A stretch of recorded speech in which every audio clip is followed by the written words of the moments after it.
Spring is birthing season, and the public is invited to meet scores of adorable baby farm animals at Frying Pan Park.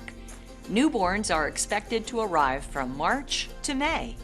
In April, Frying Pan is one big maternity ward, with cows, goats, sheep, and pigs all giving birth one after the other.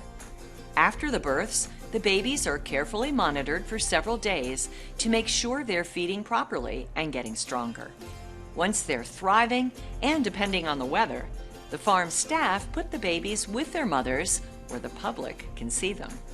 There are nearly 100 animals at Frying Pan Park, and there is no fee to visit or observe any of the working animals on the farm. However, the park authority reminds visitors that it's against regulations to feed them. The farm is open from 9 a.m. to 5 p.m. Monday to Sunday and is located at 2709 West Ox Road in Herndon. For information, call 703-437-9101, and you can view photos of the babies at Frying Pan's newborn arrival website.